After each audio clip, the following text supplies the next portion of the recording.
अरे वा, लय खुश दिसायला लागलीस आज. हा मग खुश तर असणारच ना. आज माझा पहिला पगार झालाय. मग काय करणार एवढ्या सगळ्या पैशांचं? सगळ्या पैशांचं काय काय करायचं माझं सगळं प्लॅनिंग झाले. थांबा आलेच सांगते. हे बघा, आता पगार आलाय ना, तर त्यातल्या पैशांचं पहिला मी ड्रेस घेणार, मग मस्त चप्पल वगैरे सगळं घेणार, आणि थोड्या पैशाचं बघू, मलाच काहीतरी खर्चायचं असं आहे माझं नियोजन. काय पार्लरला वगैरे जाऊन येणार, झालं. आणि ती एक साडी बघितली होती बघा, ती पण घेणार. अरे वा, तुमचा पण पगार झालाय वाटतं. होय झालाय की. मग तुम्ही काय करणार आता पैशाचं?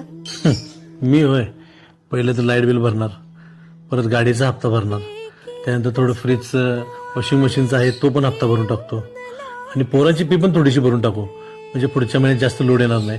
आणि नानाकडनं एक 2,000 रुपये घेतले होते मागच्या महिन्यात, ते एक देणार आहे. आणि त्यातनं सुद्धा थोडे पैसे शिल्लक राहतात, त्याचा किराणा मला भरून टाकू. काळानुसार सगळ्या गोष्टी बदलत गेल्या. आधीच्या काळी बायका घर चालवायच्या आणि पुरुष बाहेर कमवायला जायचे, पण वेळेनुसार स्त्रियांकडे बघण्याचा दृष्टिकोन बदलून गेला. स्त्रियाही कमवायला लागल्या, शिकल्या, त्यांनी प्रगती केली. पण जसा स्त्रियांकडे बघण्याचा दृष्टिकोन बदलला तसा पुरुषांकडे बघण्याचा दृष्टिकोन बदलला का?